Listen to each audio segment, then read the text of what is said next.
भारतीय सेना, जिसके बारे में सुनकर हमारी रगों का खून और भी तेजी से दौड़ने लगता है, जब बात अपने वतन पर आती है तो हर भारतीय के अंदर का सोया हुआ सैनिक जाग जाता है। भारतीय सैनिक जो दिन रात सरहद पर हमारी सुरक्षा के लिए अपनी जान को हथेली पर लिए खड़े रहते हैं। आज इस पोस्ट में हम उन्हीं सैनिकों के बारे में बताने वाले हैं। Number 1, elite para commando. Elite para commando हवा में मार करने के लिए ट्रेंड होते हैं। इन जवानों को 80 से 35,000 फीट की ऊंचाई से छलांग लगाने में महारत हासिल होती है। इंडियन आर्मी के एलीट पैरा कमांडोज ने इंडो म्यांमार बॉर्डर पर सर्जिकल मिशन को अंजाम दिया। इस यूनिट में स्पेशल ट्रेंड कमांडो होते हैं। ये कमांडोज पैराशूट रेजिमेंट का हिस्सा होते हैं। इनमें स्पेशल फोर्सेज की 7 बटालियन शामिल है। इन कमांडो यूनिट का निर्माण भारत और पाकिस्तान के बीच 1965 में हुई जंग के दौरान हुआ था। इंडियन आर्मी के ट्रेंड कमांडो दुश्मनों को छलने के लिए विशेष ड्रेस का इस्तेमाल करते हैं। इन ड्रेसों का हल्का रंग रेगिस्तान में और गाढ़ा रंग हरियाली के बीच उन्हें छिपने में मदद करता है। स्पेशल फोर्स पर्पल बैरेट पहनते हैं और इनकी इजरायली टे और असॉल्ट राइफल इन्हें पैरामिलिट्री फोर्स से अलग बनाती है। Number 2, NSG commandos.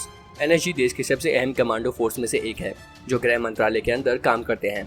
एनएसजी में चुने वाले जवान तीनों सेनाओं, पुलिस और पैरामिलिट्री से सबसे अच्छे जवान होते हैं। आतंकवादियों की ओर से आंतरिक सुरक्षा के मोर्चे पर लड़ने के लिए इन्हें विशेष तौर पर इस्तेमाल किया जाता है। 26/11 मुंबई हमलों के दौरान एनएसजी की भूमिका को सभी ने सराहा था।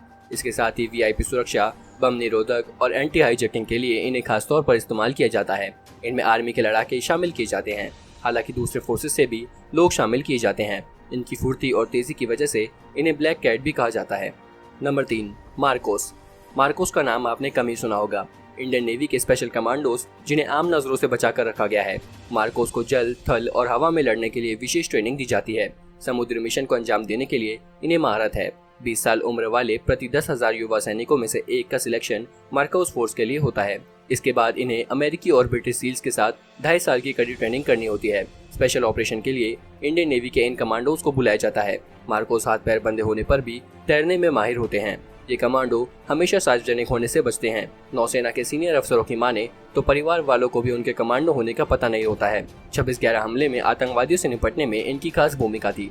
Number 4, SPG commandos. एसपीजी को प्रधानमंत्री की सुरक्षा के लिए खास तौर पर तैयार किया गया है।